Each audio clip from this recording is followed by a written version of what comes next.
Clytus, I'm bored. What plaything can you offer me today? An obscure body in the SK system, Your Majesty. The inhabitants refer to it as the Hail Ming Power Hour.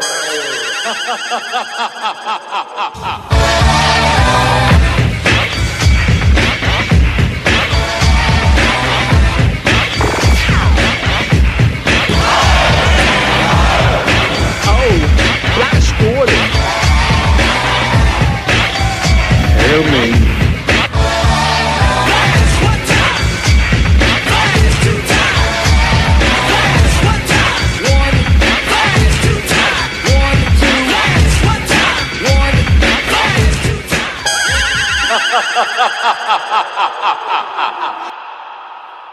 Hello, everybody. Welcome back to episode 12 of the Hail Ming Power Hour. That's right. Number 12. I think that's right. Is that right? Yep, it's number 12. Yes! Right after number 11. I'm Rick, one of your hosts here, and I'm here with the only man I know that has nightmares and puppet flashbacks, Mr. Danny Bennett. It's true, and I'm glad to finally have that out in the open. It's something I've struggled with for years, and I've been hoping that it wouldn't come out as a desperately dangerous secret to my political career. But now it's out there. Nightmares, puppets, it's all me.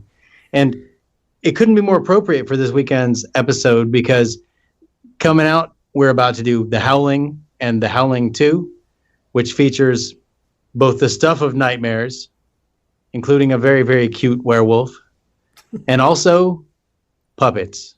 That's right. And Christopher Lee. And everything in between, man. Christopher Lee, Sybil Danning, Dee Wallace. Reb Brown. You've got Captain Kangaroo. We get a visit from Randy Newman. Shaka Johnny Khan. Mnemonic is going to be here. Osmosis The Jones. Last Action Hero. Osmosis Jones. Yeah, Chris Rock.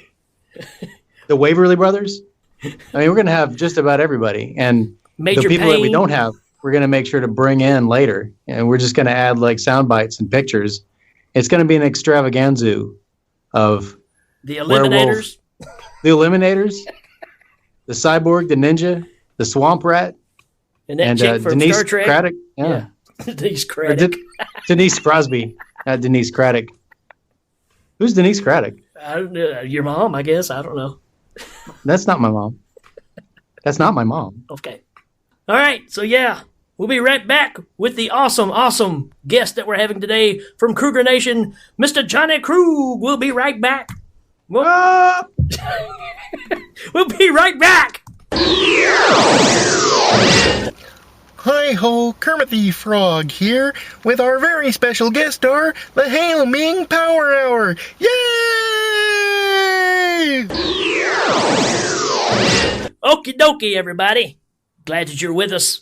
Man, we're going to have a blast with this show, no doubt about it, because we have the awesome Johnny Krueg from Kruger Nation joining our show, man. And this guy is absolutely awesome. You might have known him from, if you've seen the pictures from, or also the audio for the commercial for that incredible group, Meatloaf Craven.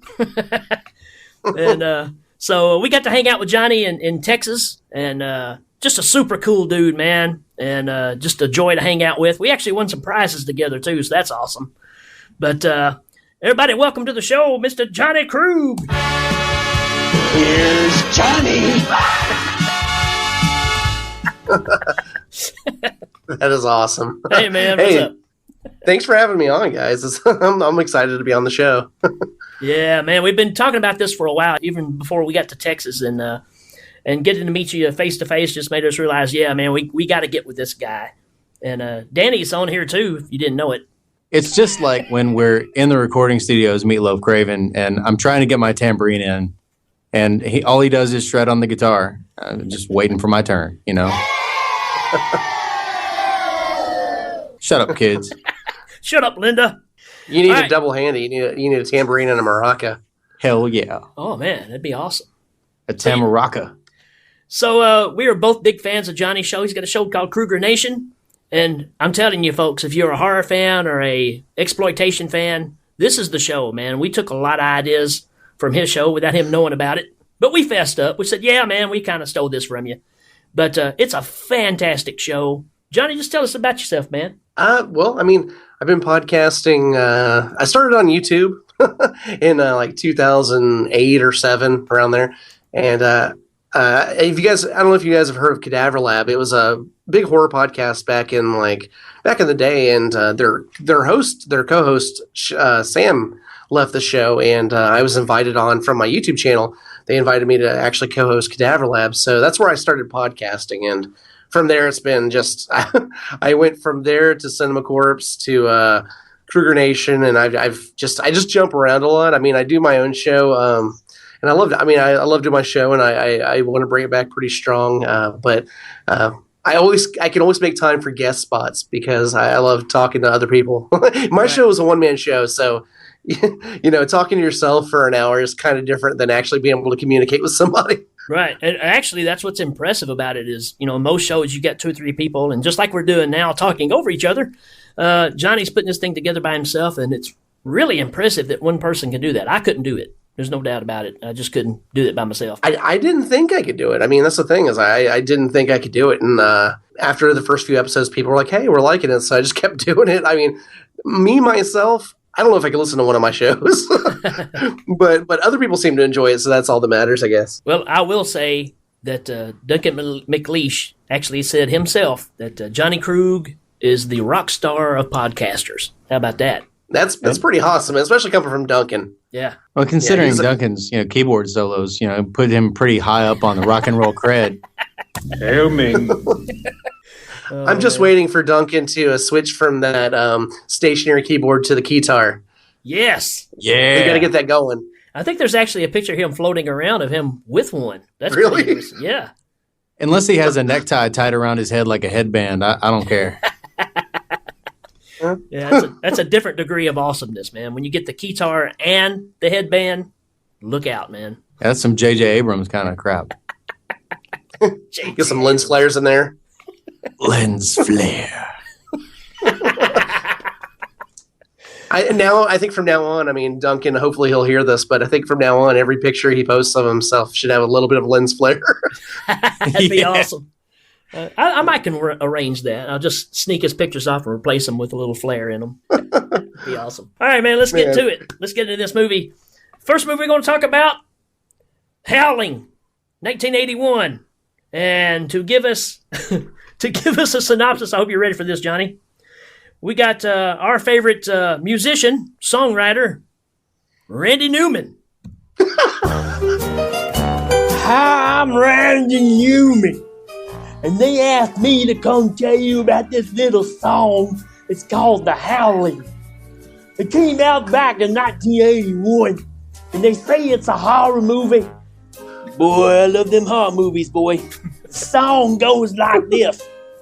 After the rebels have been brutally overpowered by the Empire on their new werewolf planet, Lycanthrope Skywalker takes advanced crochet training with Scott Baio. And it's also directed by Spike Lee and stars Eddie Murphy and Shaka Khan. Werewolves all over the place, trying to get in your face. Better get back to Scott Baio's place. Well, that's the place to be. A werewolf with lightsabers, man, that's cool, man. You gotta like Spike Lee. You gotta like Spike Lee. Hey guys, after hearing that, I think I watched the wrong movie. Yeah, I don't think I watched the same one either. But I will say this: I can't even stop laughing. Can we get Randy Newman to do every synopsis for eternity for like every movie? I would love to hear him do like I Spit on Your Grave or like E.T., just anything. I tell you what, you get your show back up and running, that will happen. Oh, okay. There's your incentive right there. That is plenty incentive. Holy crap. I just sent one to Duncan too. They're doing Rob Zombie's Halloween 1 and 2 coming up. And I sent him one of Randy Newman singing about both songs or both movies, and he was like, "Oh man, that is so awesome, man!" I love the Randy Newman, man. I love the post-apocalyptic werewolf theme because this movie is like anything but that. But that sounds like a better movie almost. Well, I just took Empire Strikes Back and put Scott Baio in it. All right, man. Leia loves Chachi. Or Chewie loves Chachi. That'd be awesome. Chewie loves Chachi. Oh man, we just made a groundbreaker right there. All right, let's maybe that ground should stay intact. So I'm thinking. All right, Danny. You know I always pick on you, man, because you're the smartest one in the bunch. Why do we watch The Howling? All right, well, so The Howling. I'm going to give this a personal note. Normally, I give kind of a reason for new people who have never seen this movie to watch the movie. Well, what I'm going to say is this.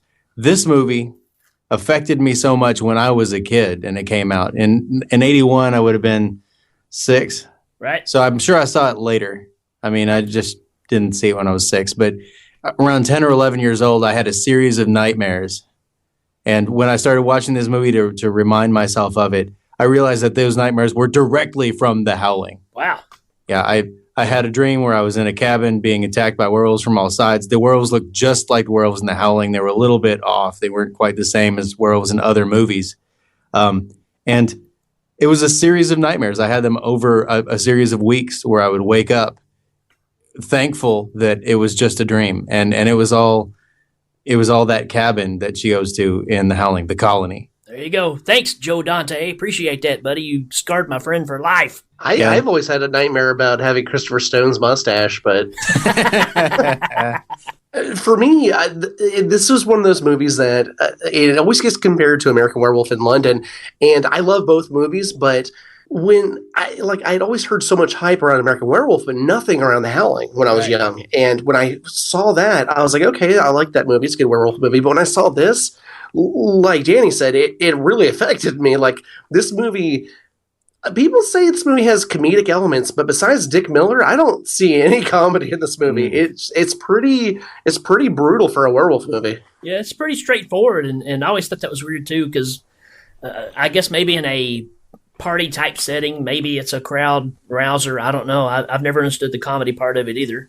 Maybe. I mean, maybe because it's Joe Dante too. Because I know his movies have a little bit of. He comes from the Corman family, so it's got a lot of schlock and a lot of camp. But this movie, it lacks all of that. I mean, this is. I mean, see, American Werewolf. When I saw it, I got the comedy and I got all that. But this one, I was like, that's the reason this movie. Like, I think it's a legitimately scary werewolf movie. Yep, I agree. I think it is a straight up werewolf movie, and we'll talk about the other one here in a little bit. But as far as what Danny was saying too, I remember just seeing the trailer for this on TV. I was 11 at the time, and the trailer was the same way with me. It floored me, and I still have a visual in my head of seeing that on TV and going, "Oh my gosh, this is so scary looking." And of course, you've got the mouth coming through the wall with the claws coming down. I mean, what an image, man! It's to me, it's iconic. And those images to me probably are greater than the actual movie is. But the movie's great for the time that it came out and the budget they had. It's great. It holds up. It really does. And of course, Rob Bottin, man, what can you say? Those effects, you had Rick Baker doing his thing over on the other side. But, to me, the Bottin werewolf is still what we think of when we think of a werewolf, the one that stands upright with the long legs in the back. And this is the first time you really saw that. And great. And, when I was reading on this, I noticed that Rick Baker had been working with them, and then he got pulled away to go work on American Werewolf. Yeah. The fact that they took that hit and they still had such an effects heavy movie, they didn't lower the bar because they lost Rick Baker. Right. That's pretty. And I wanted to say the movie is just so visceral. Yes. The connection of horror and sex in this movie is probably one of the things that affected me, because you think you're 11 years old, you're watching this. It takes the sex and it makes it something frightening and even more foreign. And so, it's got that whole effect on your brain. I think for kids especially, like kids watching The Howling end up messed up. I will say this about this movie. I mean, especially when you compare this to other Dante movies, Joe Dante has never had a grittier movie than this. The opening at the Peep Show and the film that she's being forced to watch, right? It is disturbingly like gritty. It's Last just House on the Left looking kind of stuff. Yeah. Yes, and that's, I mean, it's kind of kind of leaning on what Danny was saying. I mean, this movie is very visceral that way. I mean, it's just, I mean, this is probably, I mean, my favorite movie of all time is The Burbs, so I can't say this is like my favorite Dante movie, but this is definitely one of his standout movies as far as like just not like the rest. Like one of these things is not like the other. So another reason I like the newscaster that's in the bathroom practicing his parts. And he's using his radio voice. And then when he walks away, he's like, hey, man, she sure is doing it good. It's like my voice all of a sudden, the guy switches to. And I guess it may be part of the comedic part of it, but I just love that. That scene in particular, I think is great. Well, and what a great way to introduce plot points, too. Like, he's in there reading the script about her going on this sting operation for the serial killer, Quist. And, he's doing plot explanation, too. It introduces a character. It's a point where another character is introduced. It's a little bit humorous, and it also explains some of the story in a way that doesn't take you out of the story. Well, yeah, and I wanted to say the smiley faced killer, Eddie Quist. Right. How many times has that trope been used? The whole killer with the signature that he puts everywhere. And he's just a loner, and he's Robert Picardo too. Exactly. I was about to say, I love him as an actor. He is a fantastic actor. Yeah, we just did Inner Space a few weeks ago, and just about everybody in Inner Space is pretty much in this movie. What you were saying earlier about the guy rehearsing his lines, and that was what I remember what I was going to say. I love after her trauma with Eddie, when she's back in there, she kind of just freezes up on camera. That dude, when they pan over to him, looks so angry that she's just flubbing her airtime. I mean, I've never seen an angrier looking person in my life. And you match him with Kevin McCarthy there in the back. I love Kevin McCarthy. Like, he's one of those people that he always plays a pretty despicable character, but you can't help but love the dude. And apparently in real life, he was like the sweetest dude ever, but he always played a bad dude. This may have been the nicest he's ever been in a movie. You can intersplice parts of this movie with Gremlins because it has really the same kind of look about it. Have you ever noticed that? Oh, yeah, but I mean, again, I'm going to go back to Dante because there are certain camera shots and certain ways he like frames things that are very much like a lot of his films. Because I thought the same thing about. I thought Gremlins. Right. I thought Piranha. Like just a lot of the shots. He has a lot of like I don't want to say crane shots, but a lot of shots coming from above, like kind of lowering down onto people that are like lower in the scene. And I like that because usually you see a director like Michael Bay or somebody do that. And I hate bringing up Michael Bay, but you see somebody do that. And usually a crane shot or a descending shot is usually from really high, but Dante does it almost like 2 feet above their head. And I like that. I mean, that's my cinematography nerd coming out. All right, another reason I've got to watch this crazy movie. This is just a public service announcement from Hail Ming. If you go to an island or a resort and they're having a night barbecue with John Carradine sitting there, don't go. Because it's only going to be a bad thing. Well, he's babbling incoherently, too, almost. Yeah, I mean, but the perfect time to have a barbecue is, like 2 o'clock in the morning. Yeah, something's up. Well, what about Slim Pickens over there? Slim frickin' Pickens. That's on my notes. Yeah, he's right there at the midnight barbecue. Hey there, how are you? I don't say anything like Slim Pickens. Yeah, it you sounded like Igor or something. It was I'm Slim Pickens. I love that. That's the new Slim Pickens, though. It's better than the old Slim Pickens. Oh yeah.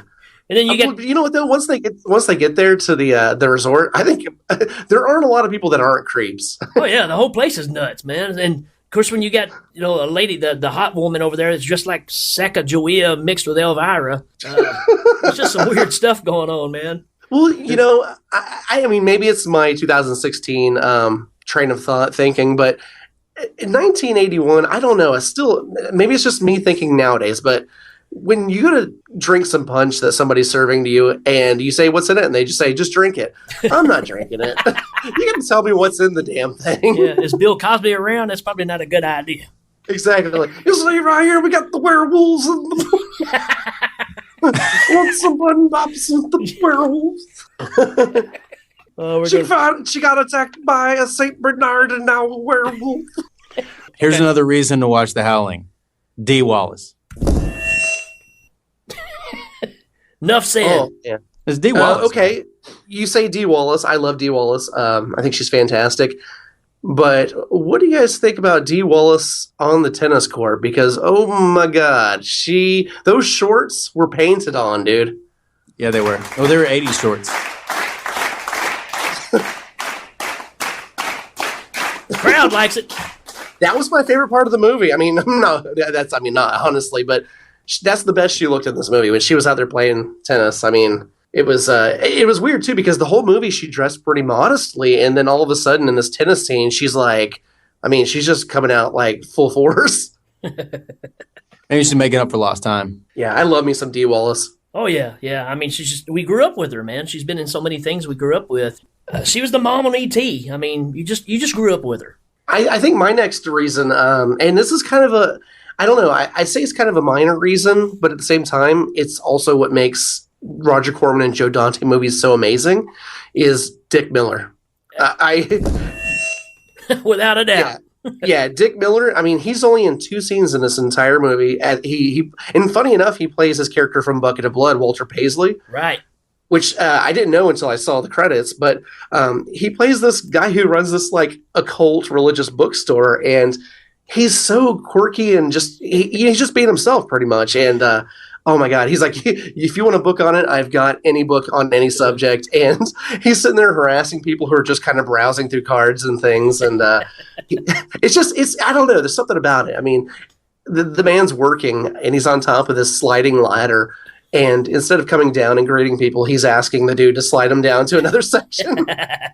Yeah, and he's a cab driver in Interspace. We had to mention him there too. I mean, he's just the hardest working man in Hollywood. That guy was in every movie in the 80s. And really? He always nailed that character part too. That's the thing is like Dick Miller. I mean, most people like they know his face and stuff. But the funny thing about Dick Miller is he's in like 5 minutes of most movies, aside from like, Bucket of Blood and Little Shop of Horrors kind of stuff. And to make that kind of an impact, man, you've got to work. He's worked his butt off. I mean, just to be in such little parts in all these movies. Right. Yeah. He's just, again, it's just, you grew up seeing him and everything. And this is probably my favorite character because just like they said, oh, do you believe in all this stuff? He's like, look, I'm selling stuff here. You want a book? There's a book over there. It's just great. I love the whole thing. Like, I mean, a lot of people would call it kind of a cheap foreshadowing or, but I love the idea that he had a customer come in and pre-order a box of silver bullets and just never pick them up. Right. And just randomly. Yeah. I love it. I mean, obviously it's like, that's going to come into play later, but it's just so cool. Cause it's like, it's just kind of nonchalant. He's like, I even got silver bullets here. Another reason to watch this movie, you get some werewolf getting nasty time. Yeah, it's not for the kids, but really, I mean, this is the first movie I can think of where you saw some werewolves getting it on, and and it's well, I mean, and it turns to a cartoon shortly after, so it's kind of kiddish. Yeah, sure, right. It's for the kids. It's educational. I have it right here in my notes. Werewolf sex. I mean, you just don't get that in every movie. Yeah, that's all it says. Werewolf sex. And what's the deal with crazy fur coat guy? When they're all hunting and stuff, and the guy's running around, he's wearing the full coat like he's Grizzly Adams or something. Is that McNee? Is that the psychologist? He's wearing a fur coat. No. No, it's her brother. Yeah. Oh yeah. His name is TC. Or the funny thing about him is there are a lot of times in these movies where you could like obviously throw up a red flag, but I think when you go on a hunting trip and they're using a human as a hound, that's probably the biggest red flag. Because they're like, no, we don't need a dog. We have TC. Yeah. Keep him on a leash for sure. Wait, so that wasn't Slim Pickens? No. Hi, I'm Slim Pickens. Well, that's what I thought. Slim Pickens. I was like, that guy must be Slim Pickens. I'm not familiar with what he Slim looks Pickens like. is older. Slim Yeah, he was Pickens is the older. cop. He's the sheriff. Oh, okay. Well, then, yeah, the Peter Lorre thing had no bearing whatsoever then. Well, I'm glad you joined. Glad you joined the game. I think just it so you makes it guys funnier, know, though, now. I mean, because I was picturing Slim Pickens with the Igor voice. Exactly. Another reason to watch this, and again, we talked about the effects a while ago, but the whole transformation is incredible. There's some shots of it that it lingers on a little too long, but overall, this was super groundbreaking at the time. It looks fantastic. And the line that's delivered the second time around is, the whole, I'm going to give you a piece of my mind. That's just awesome. One thing about the special effects in this movie that makes me laugh every time is, and not for the effects themselves, because like we were saying, they're pretty masterful and awesome. But the scene where her friend's in there and Eddie's turning into the werewolf for 29 minutes. Yeah. He's doing this big transformation. It's this big buildup. And then as soon as he's done, she throws the acid on him and then the scene's over. Right. It's like he did all that for nothing. Also, during that transformation, if you watch it again and listen to the music, it sounds like music from like a Sinbad movie or like a swashbuckling thing. It's just the weirdest juxtaposition with the music. It's like, it's like, what? Oh, Sinbad. I thought you were talking about like House Guest or something. Not that kind of Sinbad movie. Jingle all the way.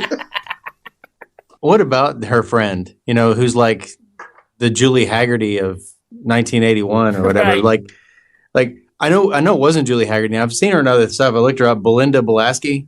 I know she's in a ton of stuff. Right. But like her and the other guy, they're kind of like the interns from Matlock or something. It's like there's this subplot going on where they're always like perusing. Like they go to the bookstore, they go to the records, and they're finding stuff out. Oh, she will need to know this. It's like, where are you people? You're on the same movie. Well, they're really quick to buy into the werewolf lore, especially the girl. She pretty much hits the ground running as soon as werewolf is even suggested. She's got a thing. The guy's skeptical. But he comes around. Well, he drives an RX-7. What do you expect, right? I love. That's another reason to watch this movie is to see. Sorry, I'm maybe stepping out of place here, but just to see the way society held Mazdas to such a high level back in the 80s. Right. The guy's like, not everybody can drive a Mazda. Very true. And I think it's still that way. I don't know. They're on the upswing. Oh, are they? Yeah, yeah, sure they are. Yeah. Hail Ming. All right, so just for you people out there who have never seen The Howling, I'm going to break this down for you in a minute. And I've been collecting all of these reasons to watch the movie. Firstly, I'm going to give you a little bit of a background. We've talked about a lot of the plot, but we haven't actually illustrated the plot. And I'm going to do that just in a nutshell. So our main character, Dee Wallace, is a reporter. We start out, she's been caught up in a relationship with a serial killer who has asked her to meet him in this porn booth. Shit goes crazy, and he turns into a werewolf in the porn booth. It messes her up so much that she gets amnesia. Then her very helpful psychologist says, why don't you go to this place with all these other people who have, mental problems and work it out. It's called The Colony, right? So that's where we are right now. We're at The Colony, which, spoiler alert, it's full of werewolves. But reasons to watch this movie so far, it gave me nightmares as a kid. And not just nightmares like, oh, I had nightmares about the movie. And Rick also, just from watching the trailer, was messed up for life. It's still messed up today. Yep. It's underrated. There's a werewolf connection to American Werewolf in London, but this one kind of gets swept under the rug. So you're going to watch it and you're going to see something other people have not been paying attention to. It's legitimately scary and it's visceral. It mixes horror with sex, and it does it in a way that really kind of resonates in that horror portion of your brain. So it's disturbing and gritty for Joe Dante. There's a midnight barbecue, so, beware if you ever go to a place, midnight barbecue, bad news. There's Slim Pickens, who I which I misidentified as a guy wearing a fur vest. Master, I'm Exactly. Slim Pickens. I'll tell you right now, if you ask somebody, hey, what does Slim Pickens look like? And then you showed them a picture of this guy who looked kind of like a skinny Tom Petty wearing a fur vest, you might think, hey, that guy looks like Slim Pickens. He looks like he's been living on Slim Pickens. Anyway, Dee Wallace in her tennis shorts. Can we get an applause on that one? Heck yeah. Oh my goodness.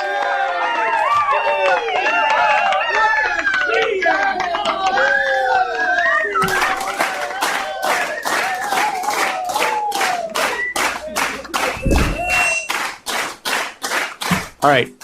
Then I got 4 more points. The 4 points to get us up to speed. Dick Miller, as the occult bookstore owner, is definitely worth a watch for his scene. Werewolf sex. Yeah, need I say more on that one?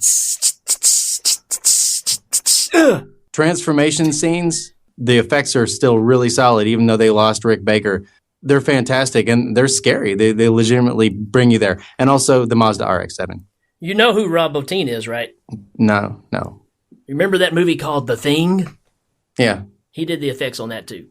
Nice. Which, I mean, that was, the year after this? Right. And, oh my God, the effects on The Thing are just incredible. Right.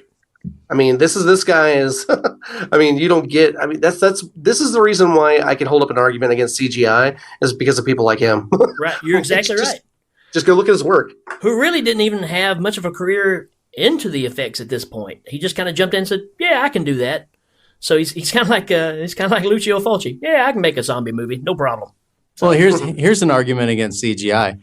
Werewolf movies in general are an argument against CGI. How many werewolf movies that use CGI effects are actually even talked about? Do you remember American Werewolf in Paris? Oh. See? I rest my case. They look like PlayStation 1 graphics in that movie. Terrible.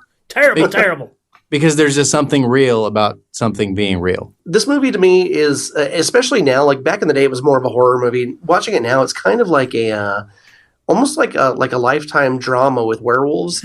I mean, and not in an insulting way. I say that in like with, it's got the domestic violence angle, the cheating man angle, the woman that's overcoming her issues and stuff. But man, once those werewolves kick in, dude, it's like, It's all over. Well, to me, it's the best way to kind of sell this thing is saying, hey, if you like Gremlins, you're going to like this movie because it's got the same kind of feel, same kind of shots, same kind of cinematography. But, when the werewolves kick in, they're a little scarier than Gizmo. Well, I think Johnny makes an excellent point in saying that it's not just a werewolf movie. It's got a lot of werewolves in it, and it has a lot of werewolf plot. But the characters aren't just there to be harrowed by the werewolves. They're there because they have legitimate reasons in their life. And it just so happens that those reasons kind of fade away when the real mortal peril of being in a whole place full of werewolves occurs. Right. So, I mean, and we talked about this too with Duncan when we talked about Outland. There's a point in the 70s and the early 80s when movies are being made as a story piece, like I think Jaws, you've got lots of characters who have interactions, and then the movie has a plot that occurs to those people. Yeah, and okay, there also happens to be a shark. Yeah, right. I get that. But then you look at like Dog Soldiers, which is also an excellent werewolf movie, but it's the epitome of what it's become. The genre has taken over the movie. You don't really know who those people are. You just know, okay, well, now they're going to fight a bunch of werewolves. Right. There's a little backstory to them, but it's nothing like this. They don't run into a serial killer. They're not reporters with interaction there. And I also want to say before this is done, just in case we don't miss it, that final scene where she turns into a werewolf on the news. I mean, there's something about horror movies to me that leads me to kind of think, they need to be private. Like the protagonist goes, no, really, this happened to me, and nobody believes them. That's always an element of it. And in that way, the horror kind of stays personal to that person. It doesn't become part of the world. Right. And when she transformed on the news, well, that's huge. Yeah. Especially that she turned into an Ewok. Oh, I was thinking Nancy Grace. She turned into Nancy Grace. But she was so cute. They were like, what would Dee Wallace look like as a werewolf? Oh, she'd be adorable. Isn't it funny? Like every time they show a werewolf, they're like gross and just like these, just really, I mean, they're really grotesque looking creatures. And then she looks just adorbs. Right. Like, you just want to pet her head and make her leg kick. She's like a little werewolf Pomeranian. And then they just blow her away anyways, you know. Well, cute or no, she's got to go. All right, let's give this thing a rating, man. I'm going to give it 12 Dick Millers on step ladders. I'm going to go ahead and give it 50 D. Wallaces and little tiny jean shorts. Yeah, I set you up for that one because I didn't want to take the D. Wallace thing away from you. All right. Well, in in deference to our tremendous and incredible guest, I'm going to give it 37 sets of werewolf titties. Hail Ming. Nice. 37 because one of them was from Mars. So, Brian Blessed, what do you think of The Howling? What is this? Madness! Oh, he must not have cared for it too much. Well, he's more of a classic actor. All right, we'll be right back. Hello, my name's Carl Childers, and I reckon I'm going to do this here IMDb reading for you. Mm-hmm. This here movie's called The Howling. It must be some kind of horror film or something like that. Mm-hmm. It came out about 1981. I reckon that's when I was in prison. I don't quite rightly remember seeing this film. It is a horror film. It's about an hour, 31 minutes long. About an hour and a half if you ain't got nothing to do. It's a good little thing you might want to check out. This movie got a 6.6 rating. About 22,420 people done seen it. Mm-hmm. It's rated R, so you might not want your kids watching it. It stars Dee Wallace. I like to hear her talk. She stars as Karen White in this film. Patrick McNee is George Wagner. Dennis Dugan is Chris Halloran. Even John Carradine's in this here. Mm-hmm. John had them two boys, David. He done messed around one night and hung himself in a closet, but that's about all I can say about that. His other boy, Robert, well, he's some kind of a nerd, best I can figure out, but I don't rightly know. Slim Pickens. Slim's also in this movie. Me and him had some French fried potatoes one time. Mm-hmm. This movie's about a red light district. Some people call it a red light district. Other people call it whorehouse. Well, this newswoman, Karen White, she's bugged by the police. She's investigating a serial killer named Eddie Quist. He's been molesting her through some telephone calls. Well, after the police find him in a peep show cabin, they shoot Eddie. They had to call a Hearst. Karen becomes emotionally disturbed and loses her memory. Mm-hmm. Well, hoping to conquer her inner demons, she heads for the colony. It's a secluded retreat there where creeper residents are rather too eager to make her feel at home. There also seems to be a bizarre connection there between Eddie Quist and their supposedly safe haven. After nights of being tormented there by them unearthly cries, Karen ventures off into the forest there. Mm-hmm. She makes a terrifying discovery. Some creatures straight out of Hades. Well, I reckon that's about all I can say about that. I'm gonna go get me some potted meat if I got any extra. Howdy, I'm Slim Pickens, and I'm here so you don't forget the 14th annual Slim Pickens Midnight Barbecue. And there's enough fun and victuals for your whole family. And plenty of fun for the kids when they get involved in the traditional stoning of John Carradine. Your eyes will light up with delight while they throw the rocks at old John.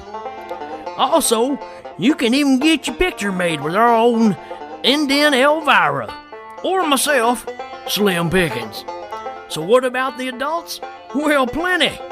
You got Hunch Punch, some banjo playing, and the best literally man-made barbecue around. Party starts at midnight and lasts until John Carradine brings it to a halt when he tries to throw himself in a bonfire and burn to death. It's gonna be a hoot. See you there. That's the Slim Pickens Barbecue from from midnight till dawn.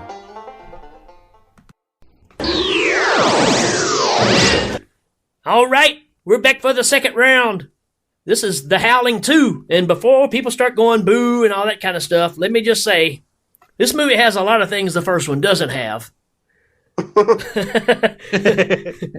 Yes, no doubt true. about it. There's no Joe Dante. There's no Rob Bottin. There's no Dee Wallace. There's no Dick Miller. And there's definitely no Slim Pickens. Yes. Slim Pickens. But what this movie does have, got my drunk voice going on all of a sudden. Yeah. I'm drinking Sunkist and I'm getting tipsy. You're excited. I like it. Yeah, I love this stupid movie, man. But, yeah, what it does have, Sybil Danning. That's right. Even bad acting and all, Sybil Danning. So, I don't know, man. This is one of those movies I saw early on. Different director, Felipe Mora, who's done some just stellar work, such as The Beast Within, and don't forget that alien movie, Communion. Wait, is that the one with Charlie Sheen? That's The Arrival. That's The Arrival, yeah. Okay. Communion is Christopher Walken. Communion, you're talking about, it's the Schreiber novel. Okay. Yeah. And also, and I'm sure we'll bring him up a bunch of this, you get Christopher Lee, man. Come on. And Johnny posted this earlier today, and it just made me drop my head because Johnny posted that this is the 1 year anniversary of us losing Christopher Lee. And I immediately said, man, what a way to tribute this guy. They've been talking about his greatest achievement, The Howling 2. Your sister is a werewolf. That's right. So this is going to be interesting. I haven't heard this one yet. To give us a synopsis for The Howling 2, here's the Beatles' Ringo Starr. Hello, this is the famous Ringo Starr, and I'm here to talk to you about one of my favorite movies. Of course, I'm talking about 1985's The Howling 2. Your sister's a werewolf, or as we called it across the pond, Sturba, werewolf bitch. The plot goes a little something like this. After countless millennia of watching, waiting, and stalking, the unholy creatures known as werewolves are poised to inherit the earth. After newswoman Karen White's shocking transformation and violent death, her brother, Ben, is approached by Stefan Krosko, a mysterious gentleman who claims Karen's actually become a werewolf. You think he would have seen that on the news broadcast. But this is the least of their worries. To save mankind, Stefan and Ben must travel to Transylvania to battle and destroy Sturba, the immortal queen of the werewolves, before she's returned to her full powers. It's a bit like dealing with Paul on a night where we were having trouble recording. Well, Rick and Danny, take it away. Was he just reading the back of the box? Man, that just went on forever. I don't know, man. I don't know. Thanks, Ringo, for not mentioning me. Yeah, what was up with that? Well, there's a reason he wasn't an original member. Yeah. There's a reason I can play drums better than him. Oh. Burn. All right, man. I'm going to kick this one off. The first reason to watch this movie, and by no means is this a good movie. This is one of those so bad it's good movies. Let's just go ahead and put that out there. So bad it's good. I recommend that you check it out just for the fact. Don't watch it by yourself because you'll be like, this is a total piece of crap. But if you get about 5 or 6 people over and it's Miller time, Dick Miller, that is. But he's not in this one. But still, if it's Miller time, throw this movie in. This movie is incredible. And the first thing you get to see when the movie opens up is Christopher Lee in space, reading with a skeleton. No explanation. Just Christopher Lee flying through space with a skeleton behind him and reading from a book. If that doesn't say this is the most epic opening to a movie ever, I don't know what does. It's quite titillating. That's later on. Yeah. Oh. And with Christopher Lee, man, later he apologized for this movie, which, shouldn't apologize for things that are fun like this. Sure, it didn't come together right. Sure, it has some weird 80s stuff in it, and it's got a plot that's incoherent and terrible acting. And they kind of scrimped on the special effects and the transformation scenes, which are part of what you watch a werewolf movie for. But you know what? When you watch it, it's a movie. That's right. And you'll hear something like this, followed by this. A lot. It's like every time some guy turns around, there's a... What's that over there?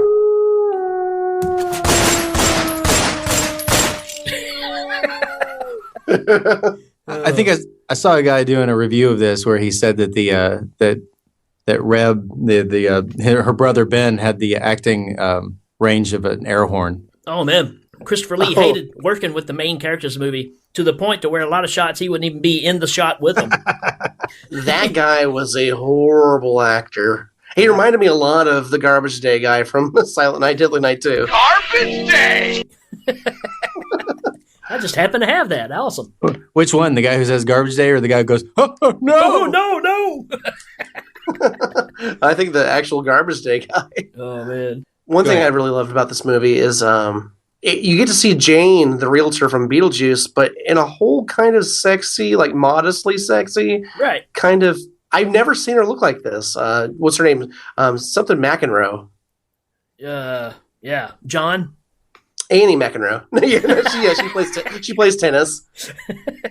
Well, they've been doing those kind of surgeries lately. So, well, what's weird though is Beetlejuice came out in '89, and this is '85, and right. I don't know if it was just makeup or what, but in Beetlejuice she looked like 10, 15 years older than she did in this. Yeah, who knows? It was just strange to me, but oh man, the scene. I don't want to get graphic or anything, but the scene when they first get to Transylvania and they're hanging out in the hotel room, him and her. Man, that's it's pretty steep. That's pretty steepy stuff, dude. They don't wait for anything, do they, man? It's just like, we're here. Let's get it on. Oh yeah. I mean, it's like. And then the dude outside from Pee Wee Herman can smell them having sex. Yeah, Mickey from Pee Wee Herman's out there. That made it a little bit creepy. Right. Oh, another thing. Another reason to watch this movie is this.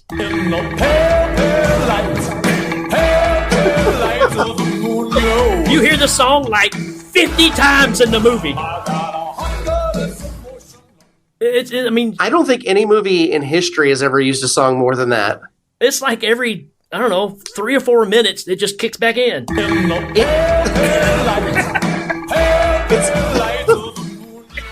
Anytime there's a cut scene, it plays. Like, they're on a train, all of a sudden it starts playing. They're like... It really, like...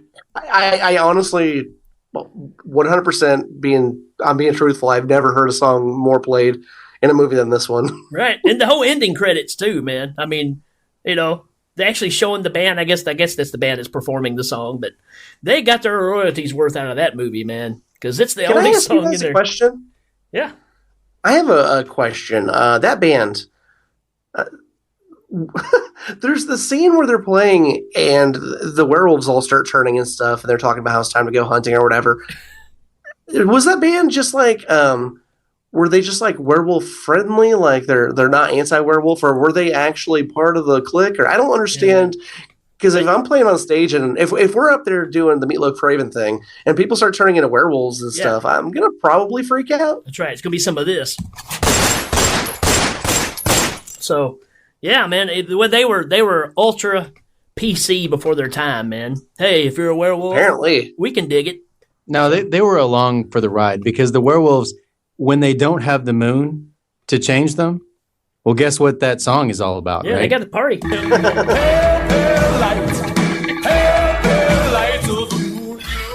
So you're saying this is basically like the werewolves' 1985 safe space? Like they go hang out with the band and listen to this. Well, yeah. What I'm saying is that it's a little known fact that lycanthropy can be tripped by two things: A, the lunar light from a full moon, or B, a song about the full moon that's played 60 times in the span of a movie. What song do you speak of?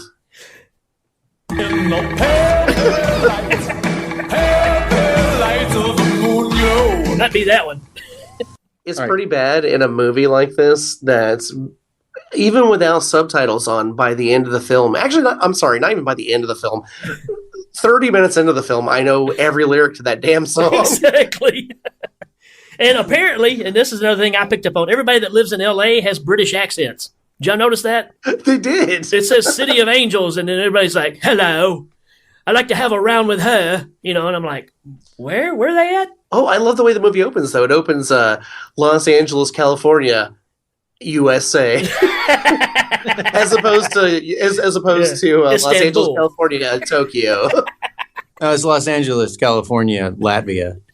And the other thing, too, is poor Christopher Lee, man. How many times can I tell you your sister's a werewolf? It's like he corners him at the funeral. Yeah, man, her soul is doomed and she's having a hard time. And get out of my face, man. I'm just trying to tell you, your sister's a werewolf. And then they go back to his house later on. And it's like, so what are you trying to say, man? I'm trying to say your sister is a werewolf.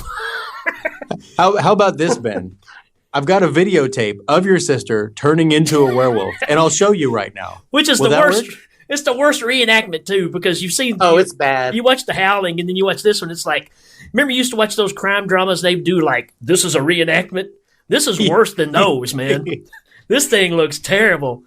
Looks like a little Chinese man there with some werewolf makeup on and a dress. Yeah, it's like not the same like news desk. She's not wearing the same clothes.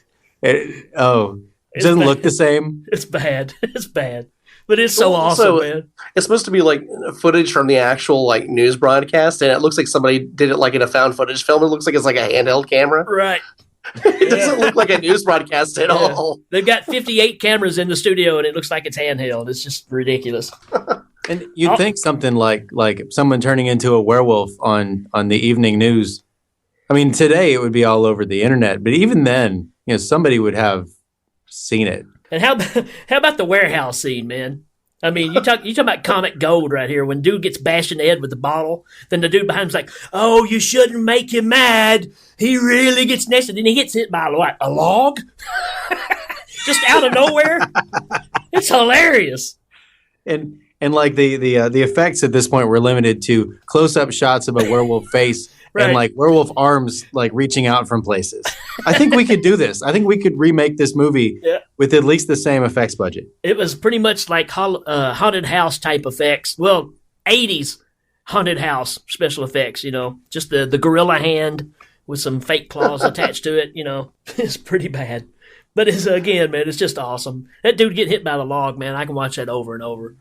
So to catch us up on the plot so far, the plot. Hail Ming. Christopher Lee comes down from space to tell us about something in front of a skeleton, and the brother of the character from the first Howling, who was never mentioned in the first Howling, is at the funeral of the character from the first Howling, who doesn't look anything like Dee Wallace at all, and then they end up in Europe. Transylvania, the dark country. Well, I mean, there's a little more than that. He convinces Christopher Lee, who is a werewolf hunter, right, who uses titanium because silver don't work, y'all. That's right. He tells them that they would have to go and defeat the master werewolf in Transylvania. Right. And really, that's the best I got because that's all he got, really. I just this movie. I mean, I don't even know where to start on this movie. I mean, part of me wants to talk about the beginning of the movie when they're burying the sister and all that, or they're at the funeral. But I think it just goes off the rails once they get to the dark country. I mean, you have dwarves in the street that are summoning their companionship and plotting against Sturba. I do think one of the creepiest things in this movie is Mickey from Pee-wee's Big Adventure. I think that it could be his look, but for some reason I didn't get the same vibe in Pee-wee's Big Adventure that I got from him in this movie. I like every time there were a lot of nude women around him, and every time he just looked like a kid in a candy shop. He goes berserk. Like one would. Yeah.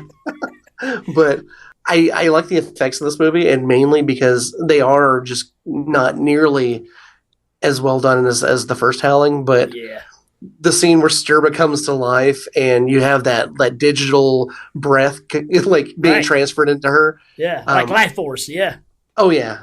All the way from like that kind of effect all the way to one effect in this movie did gross me out every time it happened, and I don't know why. Maybe you guys can tell me why it grossed me out. But there was an effect that they showed a lot where when they're transforming, it looked like a bunch of daddy long legs coming out of their back. Right. Like, it was their hair, but it looks so gross. Yeah. Well, they had to make it thick enough that they could actually push it through there or pull it through, I guess. I think that, also the effects were limited to, hey, they're having sex, they're naked, so there's a lot of nude flesh. Every time we cut away and we cut back, we'll just glue more hair to their skin. Right. Which I have to say, man, I mean, if you compare the werewolf sexy time from the first movie to this movie, it's a total different thing going on here, man. This one you can't even explain. It's so much to the fact that they cut back to it like 3 times. It's very animalistic in this one. Like, I mean, and that's the first movie. It was animalistic, but it was like believable. And this one, it's like they're like doing caricatures of what animals would look like or something. And it's like it's almost like you're telling yourself, "Yeah, I can't believe what I'm seeing right here." Well, the scene where Mickey and Sybil Danning are like necking, pretty much. Right. It's like cringeworthy the way they're like kind of biting at each other and snapping. It's iconic. Let's just leave it there. You will have to fast forward this movie to get from Christopher Lee in space down to the werewolf, whatever this is. Yeah, the werewolf connection. Hey, is it safe? Is it safe, Sybil Danning? I want to talk about the craziness at the mausoleum, man. So Christopher Lee walks in here to stab dude's sister with the titanium stake, and then it just all breaks loose. There's a whole bunch of this going on.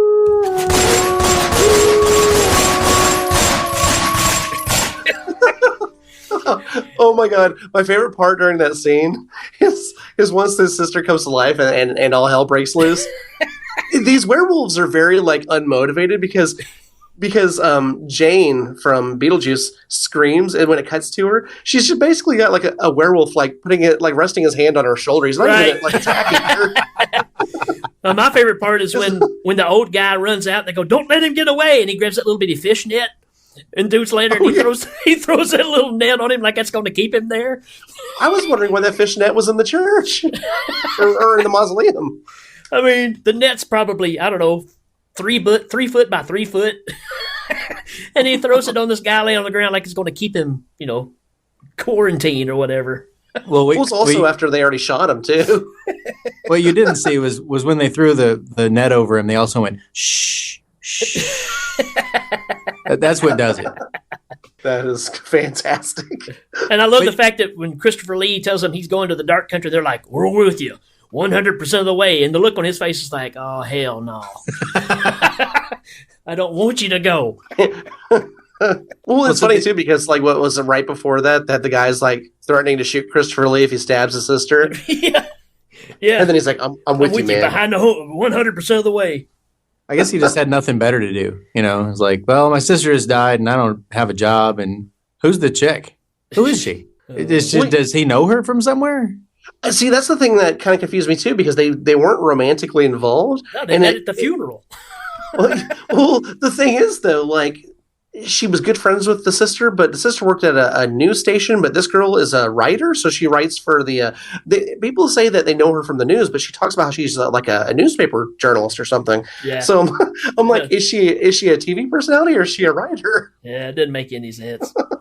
So I've kind of got the Danny thing going on here. Like I said, I wrote so much stuff down. I'm just going to spit out just a bunch of things here right quick in a row, okay? Do it to it, man. All right. The werewolf sniff. When the werewolf woman gets to Transylvania and gets off, and her and Mickey are sniffing each other. That's great. The car ride that is Christopher Lee, and he's sitting in the back seat, and she's like, "Seems like we're just going in circles." "Well, it's because you're a woman driver," and he's just in his back just saying, "Kill me now. Kill me now." He's back there like reading through the clauses in his contract.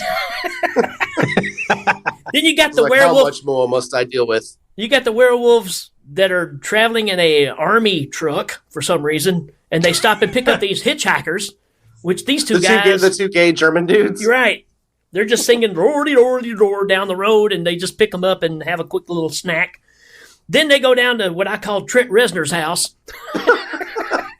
Bunch of half-dressed people with S&M clothes and all dressed in black. It just looked like Trent Reznor's place to me.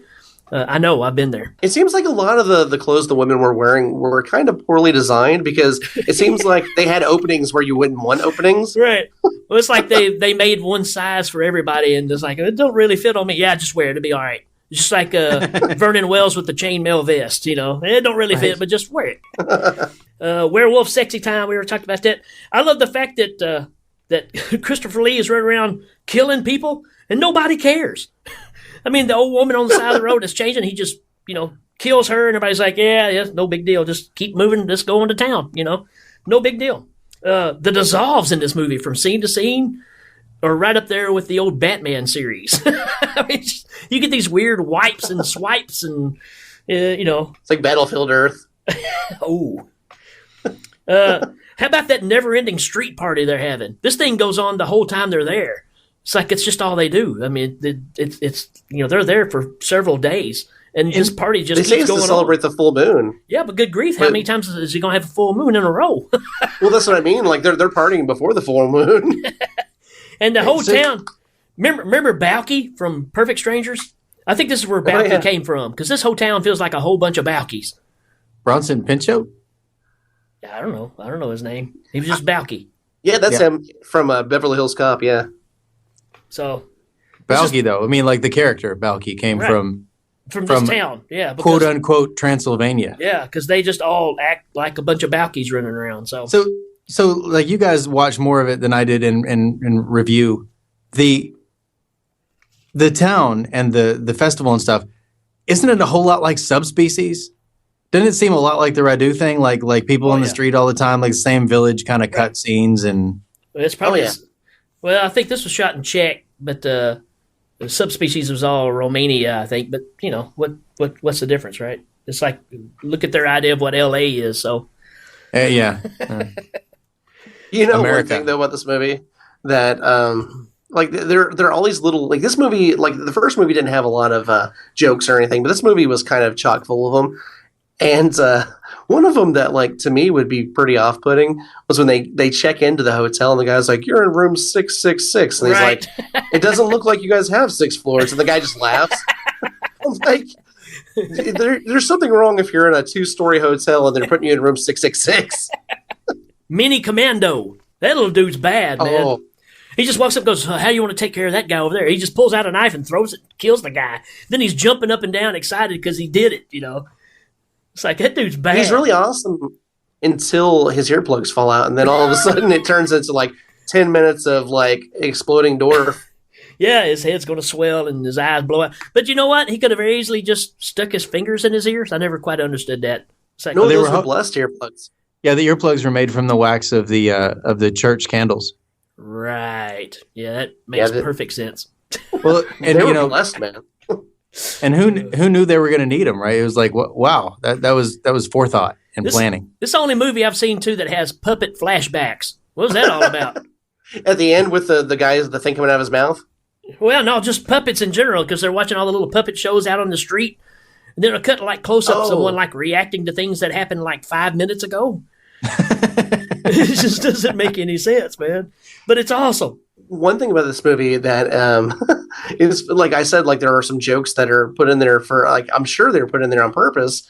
But then this movie it's like it doesn't get its tone right ever, because there's the scene where the main girl in the movie is like walking in the moonlight with that creepy dude who's about to assault her. And he's like, you're going to learn what it's like to be loved by a werewolf. I'm like, why is it going dark? Why is it going this dark? and that's Balky too, man. I mean, he looks just like Balky, and he gets her down on the ground. Then they come pick him up, and it's just like the scene from Kentucky Fried Movie, like where they cut the guy's head off and says, "Now take him to be tortured." Dude's just trying to get it on. Simple Danny's been rolling around with these other werewolves, and she gets mad because he's going to attack this girl. Now take him to be disciplined. It's like, what? You've been rolling around for 4 days with people. You're going to get on this guy because he's just finally getting a chance? What about the bathtub boo? when the girl's like in the tub and she's like nesting, and you get or resting in the tub, and you get the point of view camera that comes in, and the guy just goes, "Boo! Hi, honey, I love you." It's like, why is that even in the movie? That sucks. You have scenes like that in movies of this caliber where the screenwriter just must have thought it would be a good idea, and it's just executed so poorly. Right. It's like, okay, well, in this scene, he's going to be like, boo, and it's going to be like maybe a jump scare or something, but it's in the middle of the day. Yeah, and the actors are terrible, and so it's just like, it just ends up being comedically bad. I don't know if we've said this one yet or not, but there's more werewolf sex at that point. It's just nonstop in this movie, man. Somebody was jockeying for a prime real estate location on Cinemax. They were just like, if we have a werewolf sex scene every 10 minutes, and we got Sybil Danning on the docket, so we can sell this thing, And I'm sure that maybe they even just did one day where they filmed all those, and then they just like played it like successively, like, okay, we got 3 minutes of it here, and then 3 minutes of it here, and then 3 minutes of it here. It's all the same scene. they split it, spread it out. Yeah. You know what? We're losing people. Bring it back. More werewolf sex. I have a question for you guys, and I hate to ask this question because I'm probably putting more thought into it than the writer did. But okay, so when Sybil Danning's character Stirba is basically resurrected, and she meets her new daughter, and she says this woman's gonna give us a lot of like a new breed of werewolves, like help repopulate the family, and then they start having sex. Well, I thought it was kind of like werewolves were kind of like an infection kind of thing, like they bite you or whatever. But it implies that he's gonna like impregnate her with werewolves. Like I don't know what's going on. Yeah, I don't know either. I think that might have been part of the Christopher Lee thing at the beginning, where they're saying, werewolves are made, but these ones that have to be killed by titanium are generations old. So the idea is that there are these legacy werewolves that are like bred to be stronger every generation or whatever.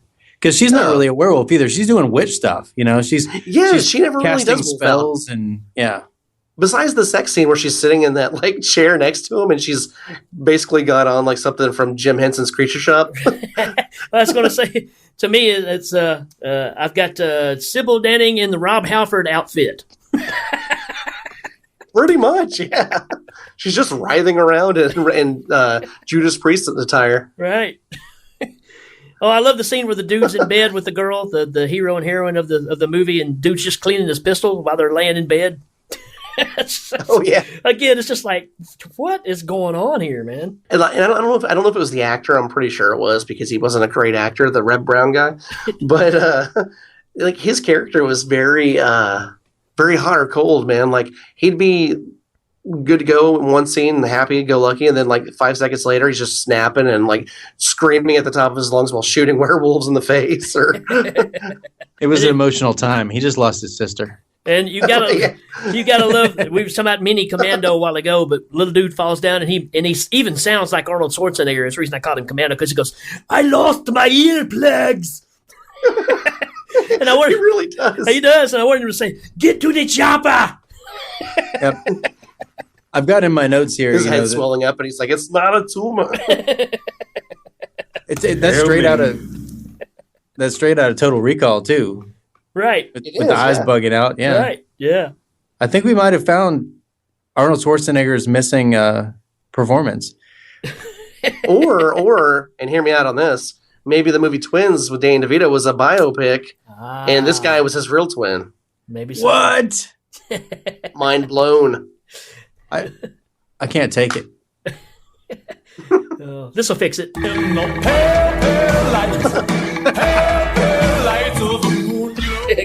It gets us right back on track. In like 5 minutes. Hey, but I do have in my notes of the dwarf, I have killed so nice they did it twice. Yeah, first his eyes explode, and then like later he shows up as possessed. He's not really a werewolf. He's just kind of like a possessed creature, right? Right. And they throw him out the window, and of course, in every window in an '80s movie and a horror movie, near the end, there's like a wrought iron fence out at the bottom. Yeah, so So, to me, if you want to see where they spent the money for the budget of this movie, there's two things. One is paying that band for using the song so much. Two is this wall of skulls. You know, they got the girl that she's got her strapped up outside. Yeah. And you look at all the walls. Oh, that is cool. It is pretty dang cool. I have to give them that. That's pretty awesome. But I guarantee that's where the money went. Because it didn't go into werewolf stuff, for sure. Also, it's the first movie I've seen Captain Kangaroo ever be in. That priest that's with them at the end looks just like Captain Kangaroo. He didn't last very long. No? Well, of course, he gets probably the coolest death of all of them, though. He gets to fight that rat thing. That the thing that's like flopping around on top of her staff. Right. Well, and doesn't it violate his mouth? Oh, yeah. A lot. Like for a long period of time. Right. So here you go, people. If you want to watch The Howling 2, make sure you stop the fast forwarding to see this incubus, jump over across the room, flapping its wings, and violate this priest's mouth for a while. Because man, you're never going to see anything like it again. Never again. Never again. Except maybe in Fright Night 2. Hey, there's a part that's kind of like it in Young Sherlock Holmes. There's a part in it too. It's in Schindler's Fist. Hail Ming. Okay, let's see. Get down to the 3-on-3 battle. You got your 3 main werewolves and your 3 main people, I guess, in the movie. Oh, at 1 hour and 15 minutes into this movie, you got to do a freeze frame. And I'm telling you, I looked it up. It's 1 hour and 15 minutes. There's a frame. There's no explanation for it, but there's 2 old ladies wearing like Lone Ranger mask by the throne, and then some dude is some kind of weird Danny DeVito jester looking guy. No explanation. Don't know why they're there. You got to stop it and look at it. I'll try to put a picture of it on the Facebook page. It's just, you talking about scenes being out of place. This one's got it, man. I mean, it's the greatest moment of just going, yeah, I have no idea why they even, what's going on here. So yeah. At 1 hour 15 minutes, you got this scene. Every other scene in the movie is Sybil Danning ripping her shirt off. Yeah. To this song.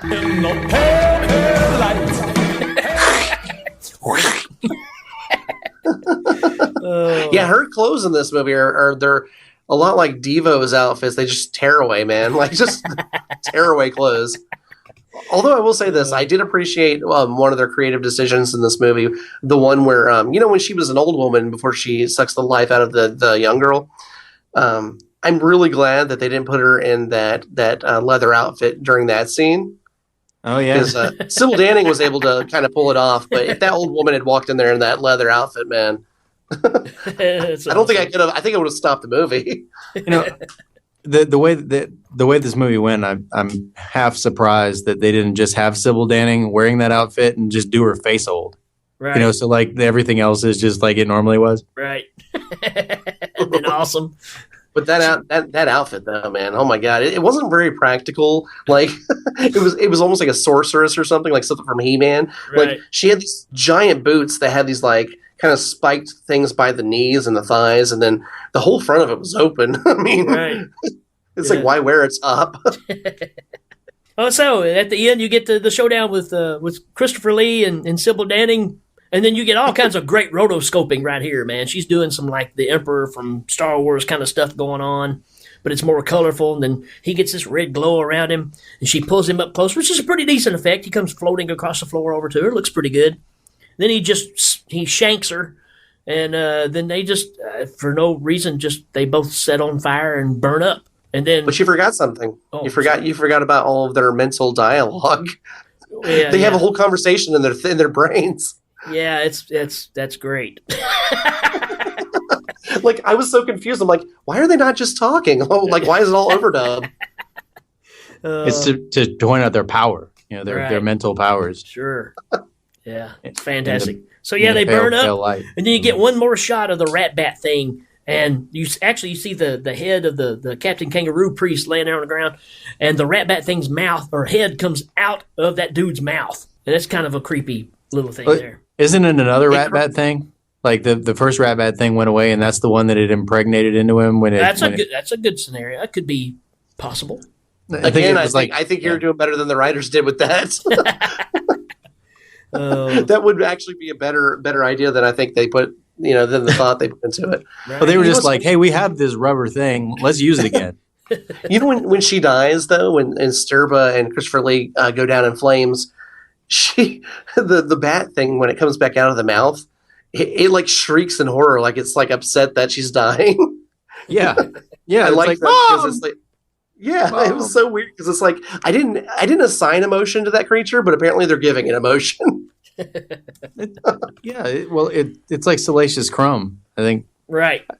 I think the guy who did the review that I watched some of actually called him Salacious Crumbs. I can't call that my own, but he was dead on. That thing looks just like him. Pretty dang close, man. Pretty close. All right, we got anything else to say about this incredible movie, folks? I just say watch it. Like I said, get some friends together. You're gonna laugh, and it's entertaining. Even though if you watched it by yourself, you'd be like, "Yeah, I'm not watching this." Together, it's very entertaining. Yes, I watched this movie how many times with Rick? How many times did we watch this movie? Several times. Actually, we went out and purchased a copy of it so we could watch it over and over at Media Play. Right. I like this movie, but like you said earlier, I like it for the reasons you're not supposed to really enjoy a movie. I like it because it is so bad. Right. It's like on the level of Troll 2 with better acting. But it's funny. Like, I think most of the budget, I think between the band and Christopher Lee, I think that's where their budget went in this movie. And you kind of bring up a good point too, because I will not sit and watch any of the Howling movies after this one, because to me they're worse. The third one's terrible. Yeah, this one is more entertaining than anything that comes after it. And this is kind of where it stops with me. You won't hear me do much on marsupials or any of those other ones. This is kind of the stopping point for me on these. But this movie's fun. It's just 80s schlock. For sure. I will say one thing about this compared to the first one is that the runtime for this one and the first one are almost identical, but this one seems longer when you're watching it by yourself. Like, you definitely want to watch it with other people, like you said. Like, this is not a sit alone and watch The Howling too. Right. All right, let's give this thing a rating real quick. I'm going to give it 666 Father Captain Kangaroos. Oh, wow. Father Captain Kangaroo. Well, I'm going to give it 2 homunculus demon bat rat things, because there are, in the movie, 2 homunculus demon rat things. I'm going to give this what seemed like an entire week full of full moons and 99 Hershey Kiss werewolf nipples. All right. And as always, Brian Blessed, what do you think about this clunker? Give me the remote control. Oh, he don't like it very much. Oh, what a shame. All right, we'll be right back. Do you have a werewolf problem? Are those unholy creatures roaming about in your basement or attic? Silver weapons are not powerful enough to fix your problem? Consider this solution. Titanium. Why are the werewolves not dispatched by your slaying methods? They are outdated. Titanium is the only metal to slay most pesky werewolves and keep them dead. Dead. Dead. Dead. At the Titan Armory, we have all your conventional weaponry and much of unconventional variety in titanium. That will kill the werewolves for good. Visit the Titan Armory online at www.howling2palepalelightofthemoon.com. Solve your lycanthrope problem today. Has this ever happened to you? God, this party's boring. Yeah, if they don't play some better music, I'm out of here. Now you can go from zero to hero with the Howling 2 soundtrack, full of songs you'll never forget, like this one. No pale lights of the moon glow. Yes, your parties will always be a hit when you crank out the classic songs. Remember this one? No pale lights of the moon glow. And you always get that sentimental feeling when you play this classic. Do your dreams again, howling.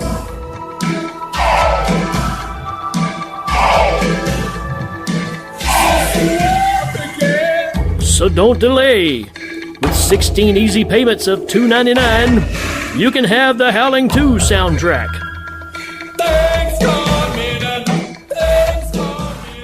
This is the best party ever. Hey man, is that the Howling 2 soundtrack? Yes, it is. Well, turn it up, man. No pale, pale light, pale, pale light of the moon glow.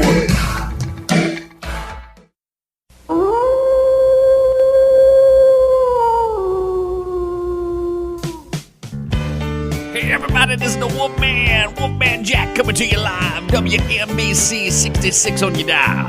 Want to tell you about a new movie I got coming out called The Howling 2 Electric Boogaloo. You know what I'm talking about, baby.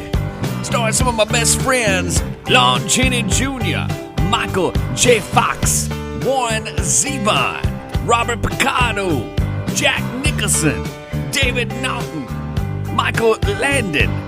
Even Jason Bateman got a little bit in this one, baby. Special soundtrack by the man himself, Mr. Howling Wolf. How? That's right, check out Howling 2 Electric Boogaloo coming to theater soon. The lifetime story of the Wolfman Jack. Also on Bantam paperbacks.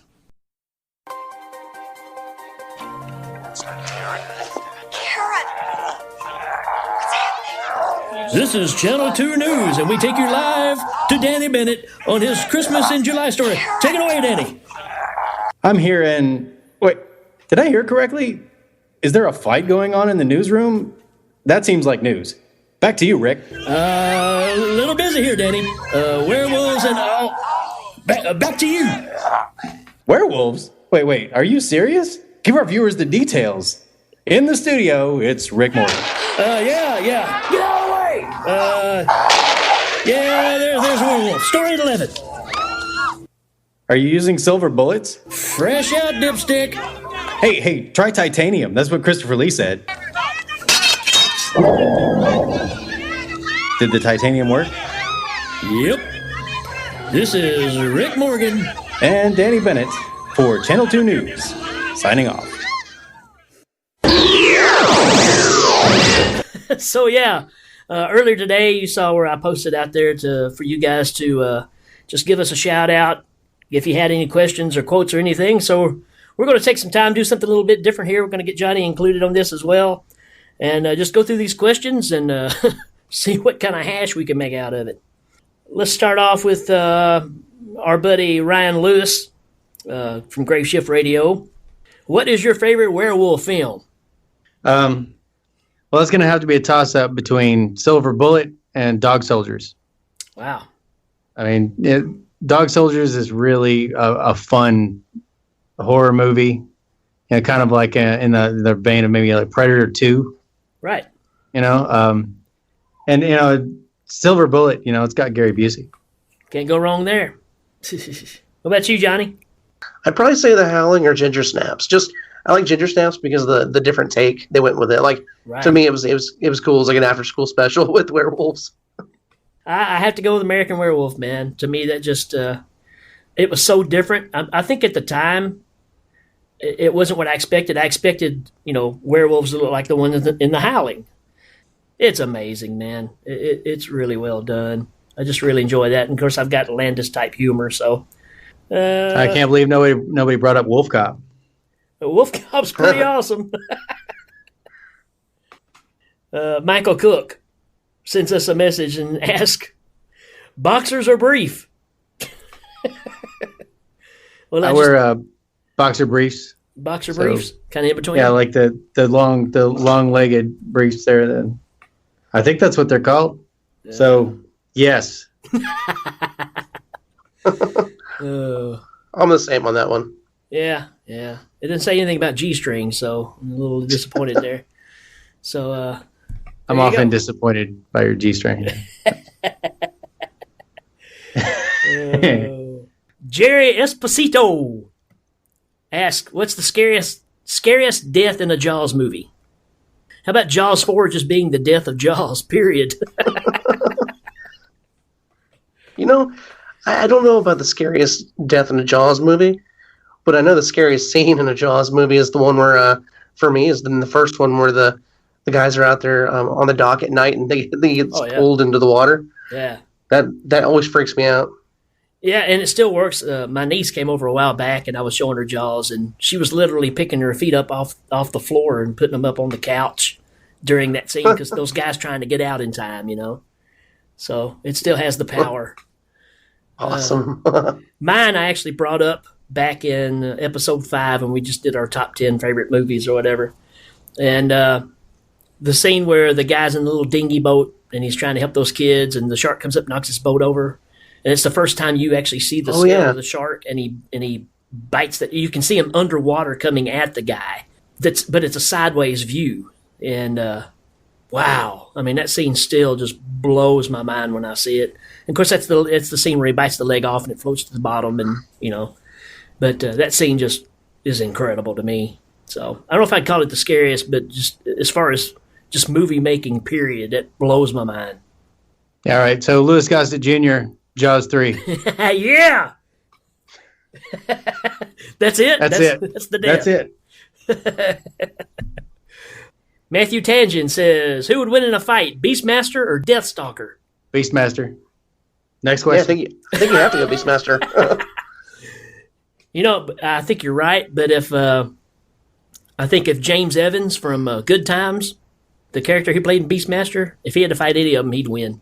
Yeah, well, he's on Beastmaster's side, so boom. Yeah, good point. Good point. Beastmaster. He also asked, favorite Arnold Schwarzenegger one-liner. Mine's the one when he says, "I've lost my earplugs." Mine is where he says, "Don't you know the Doi Daspo system?" Yes. Hail Ming. Oh man, UHF so great. It's the best. We man. live our life by UHF. I honestly don't think I have a favorite Arnold quote. Well, you can just do one that isn't Arnold like we just did. Oh man, yeah, that's probably my favorite one is "Welcome to Primetime, Bitch." Oh, I love when Arnold came to the TV. Welcome to Primetime, bitch. Yeah, I remember that. He was on a roll. He got another question. Matthew said, if you could see any team up in a movie, what would you like to see? Easy. Bruce Campbell, Reggie Bannister. As their characters from the movies? It just says any team up. Yeah, sure. Oh, you know what? I may have to change that. I may have to say Ash, Bruce Campbell, and Jack Burton. Jack Burton. I would say that I would need to see a team up in a movie, but I've already seen it because it's the Eliminators. You got the swamp rat, you got the blonde chick, you got the cyborg, and you got the ninja. Yeah, what else you need, man? Heck yeah. I want to see a movie where it's like a fun horror buddy cop movie where it's Keith David and Carrie Ells.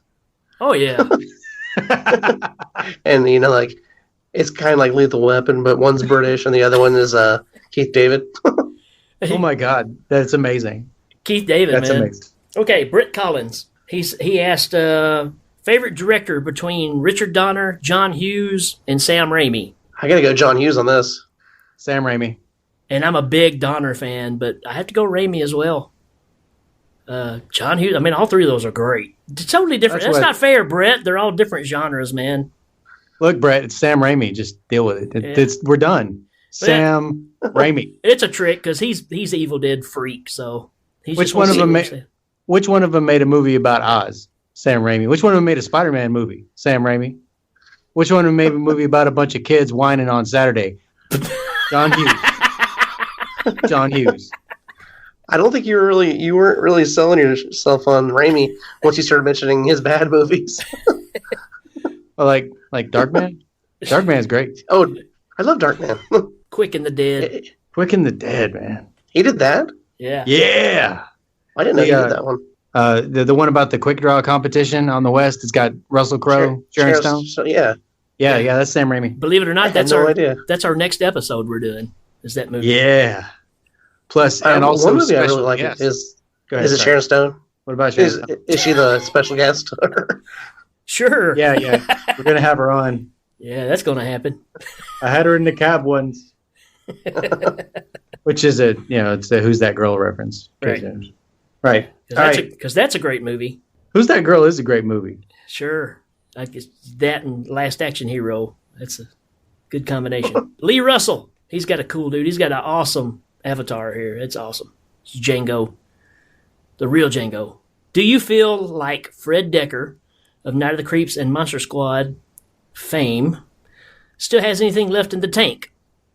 Then he says RoboCop 3 sort of sank his directing career, and it seems, but he apparently involved in the new Shane Black Predator film. Oh, he wrote that. He wrote the new Predator. Oh. I personally feel like this guy is one of the unsung heroes of cult film in the last 30 years and has a lot of overlooked potential. Slither managed to ape Night of the Creeps formula to great effect, even though the film was not a success in the box office. Feel like we need another Monster Squad type film. No, he's got nothing left in the tank. He's done. Sorry. Yeah, it's a different time. I don't know if the appeal would be the same even if he did put out something. Could he create something pretty awesome? Probably. But will it be accepted because he's the guy that did Night of the Creeps and Monster Squad? Probably not. But everybody I don't know anybody that hates either one of those movies. They like them both. So who knows? Well, let's look at it this way though too. Okay, so you got Night of the Creeps and you got Monster Squad, and they were both original concepts from, like I said, a different time. He tried his hand at a sequel with RoboCop, right? Well, it didn't work because he's not doing sequel. I mean, it's been beaten down. They can't redo it. Predator, man, if you're trying to do a reboot of Predator, I would say Alien vs. Predator Requiem's the best follow-up to Predator since Predator 2. You don't really need to reboot it. You just need to, take the mythology and just build your own story. Sure. Sorry. Everybody got serious all of a sudden. Johnny fell asleep. He was like, yeah, whatever. Predator. I'm excited to see what he does with Predator. Yeah, who knows? It may work. So, is it an adult film? I think. Well, let's see what he does with Predator. So your window was open. So, hello, boo, sexy time. Oh man. Okay, Kendall Stevens, our buddy Kendall, says, "Why is cold pizza so dang good?" Because you're hungry, man. Right. I've always heard sex was like pizza. When it's hot, it's good. When it's cold, it's still pretty good. Johnny, I think I prefer cold pizza. Right. Oh, good. I don't think I want cold sex though. When times are hard, you take what you can get. Just asking an Eskimo. All right. Next question. Misty Marchant sends in: why does KFC in England not have biscuits of the extra crispy option? Huh? Because it's Kentucky Fried Chicken. It's not meant to be in England. Because biscuits in England are cookies, and so you can't have that. What is she talking about? The extra crispy biscuits? I've never seen those. I never have either. Come to think of it, I think she may be making stuff up at this point. Good news, Misty. We don't have them either. They do have extra crispy on the chicken, just not the biscuits. Hey, Kendall Stevens says this and points it back up at it. Yeah, so because he's like, yeah, that's a good question. So, okay, Kendall, I need you to answer Misty's question because we're unfamiliar with the crispy biscuits. Go. Joe Parker, what's the one flick that makes you cry anytime you see it? Any genre. A fiction movie has never really done that to me. I mean, Big Fish got me teared up at the end. But man, I'll tell you what, Dear Zachary, the documentary had me bawling like a little kid. Oh, have you guys seen that? No. That'll ruin your day. Good to know. It's streaming on Netflix if you do want to ruin your day though. It's an excellent documentary. It's a ride. It's like Making a Killer, right? Is that the? Yeah, kind of. And that can ruin my day, man. I was mad as hell after watching those. Oh yeah, this one. Honestly, people told me that, like, oh, you're gonna cry watching. I was like, no, I'm fine. I watch documentaries all the time, and right. I'm sitting there 2 hours or an hour and a half into it, sobbing on the couch. I'm telling you, man, it guts you, man. That movie. Oh, you know the answer to my question or this question for me, but I'll tell you it again. Groundhog Day. Howling 2. Every time I watch Groundhog Day, I cry. And I'll tell you why. I mean, like people with Groundhog Day, it's when the old man dies no matter what he does. Every day he goes back and tries to save that old man. You know, he tries to feed him. He tries to take him to the hospital every day. And, you know, they finally say it's just some people's time, you know, and he's like, not today, right? Every time I just start bawling. Wow. Of course, I cry a lot. I can, I mean, of course, Howling too. Sturva.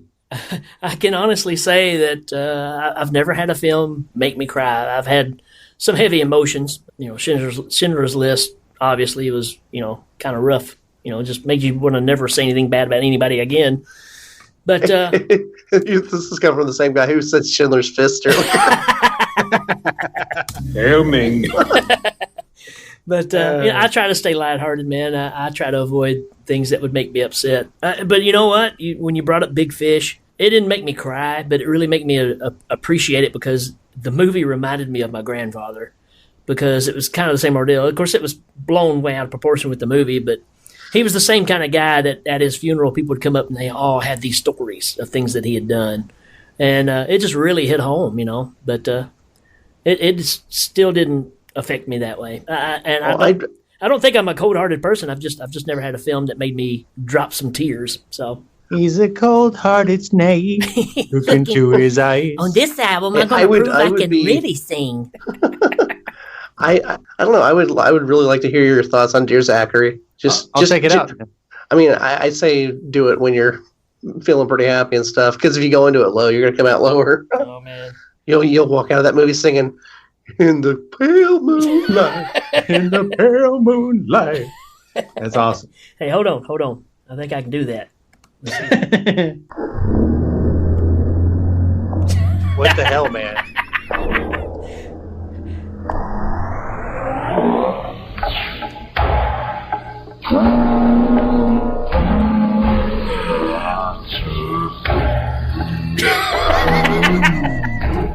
Okay, it's enough of that. What was that? It's the song. I just slowed it down. You slowed yourself down. Hey, Hey, well, I do remember you tearing up a little bit that time we were watching Abraham Lincoln Vampire Slayer. Vampire Killer, get it right.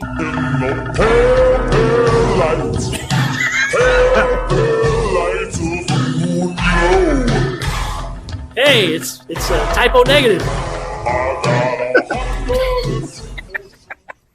Glenn Danzig? Sigourney Weaver? Flashdance? See some werewolf boobs. In the pale, pale light of the moon. Howling. Oh, crap. All right, next question. You got it. It's Mark. Yeah, Mark Allison, our dear friend, says, how many bears could Bear Grylls grill if Bear Grylls could grill bears? I'm going to say one. All I can think of is him sitting in a police interrogation room, like just like angrily interviewing a bunch of like butch gay men. Bear Grylls bears. Your answer is the best. I would just say 3 because that's what the owl said. How long it took to get the center of a Tootsie Roll Pop. So I just figure you won't need to grill more than one bear, but it depends on how much information you need. Okay, we got one more. So got one more from Gary Hill. Send us a message. Hey, Ricky. Hey, Danny. Hey, Johnny Krueg. This is Gary from the Sin and Beef podcast and the Two Drink commentaries. Just saying this voice message.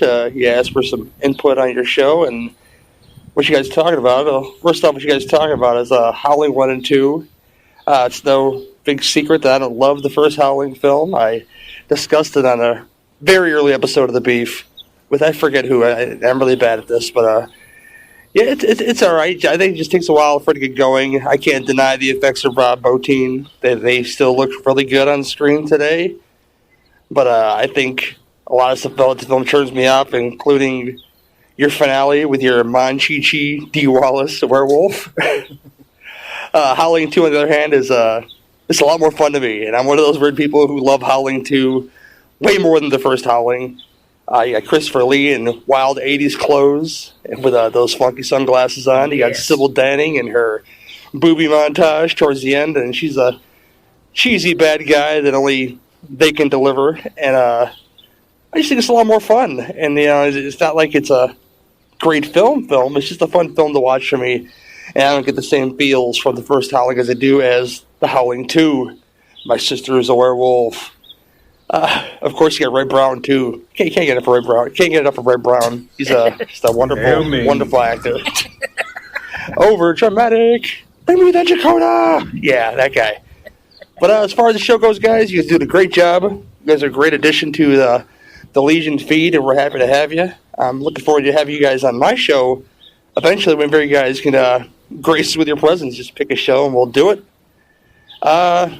Have a good one, and talk to you guys soon. Bye. Well, there you go. I didn't hear a question, so I'll just make one up. It's okay. I think he asked, what kind of T-shirt should I wear to work on Monday? And the answer is, you can wear anything you want because you're fired. No, but thanks for the input. That's cool that you're listening. And I would love to be in on this whole Last Action Hero Demolition Man thing you got going on. I just have too much life going on right now. But I do love those movies, especially Last Action Hero. I necessarily don't, so it may not be a good thing to have me on your show. I don't want to hear it, Big Bane. But yeah, man, we appreciate you listening, and obviously we want to, get you on the show as well and crank out some stuff. He gave us some ideas earlier of something that we could tackle when he comes on the show, so looking forward to that too. So appreciate the input, bro. Well, that was a lot of questions for the first time we ever had a Q&A. So yeah, I'm surprised. I'll call it a success. Yeah, why not? So that means we'll never do it again. Yeah. I attribute it directly to Johnny Krueg's presence. Without People a just doubt. want to know about the enigmatic and recently silent Johnny Krueg. Right. Or recently silent, like on your show, or recently silent, like you went, weren't there rumors that you had passed away or something? Yeah, that was kind of weird. That was something that was really strange. Someone had told me that not too long ago. It was about a year ago, probably, and I was very weirded out by that. The way it was phrased too is like it was, man, someone had told me you died, and I'm like, oh, cool. You could have said, it's because Christopher Lee didn't come in and stab me with a titanium stake. Yeah, I came back. You came back. I got better. I got much better. I think I'll go for a walk. You're not fooling anyone. The funny thing is, that rumor may have started though, because there was this one time I actually I had some, what are they called, like blessed earplugs, and they fell out in the middle of a freaking Miley Cyrus concert. Hail Ming. And so it was like being close to death. It came in like a wrecking ball. All right, everybody. Hope you enjoyed the show, man. We had a great time. Again, we just want to thank Johnny for being on the show with us, man. We had a great time, and appreciate you coming on, buddy. Thanks for having me on. This was awesome. Yeah, we'll get you back in when we find some more trash to go through. Yeah, this I wish I had been more prepared for this episode, but I've got a lot going on. That's not an excuse for putting out inferior quality product, though. Right. I just wanted to, make sure I let you know that I'm super glad you're here, and I hope you come back when I can be more on the ball. And I hope that it didn't make the episode separate. You guys really carried The Howling 2. It was a labor of love. Yeah. No, like I look forward to coming back on. I thought it was a fun episode. The Howling 2, I think there's a lot of I think basically Sturba carried that movie. Absolutely. And John and Christopher Lee was trying to drop it. Yeah. You're like, get off my back. Howling 2. All right, man. We appreciate you hanging out. We'll talk to you later on. Say goodbye, right. Johnny. Peace. See y'all. Well,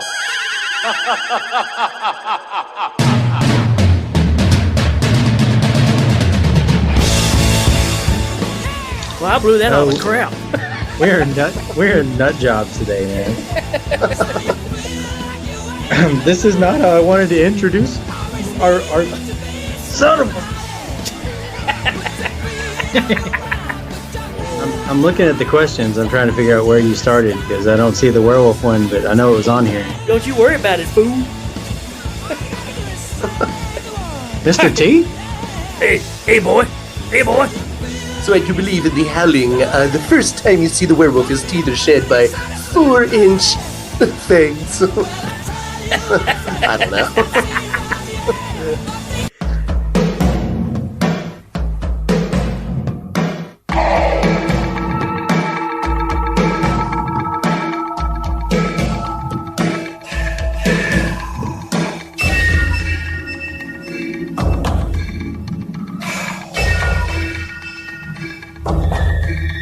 In the pale, pale light of the moon glow, I got a hunger that's emotional, hunger that I can't control. I'm alone now, in my room again, on the prowl now, through your dreams again, howling.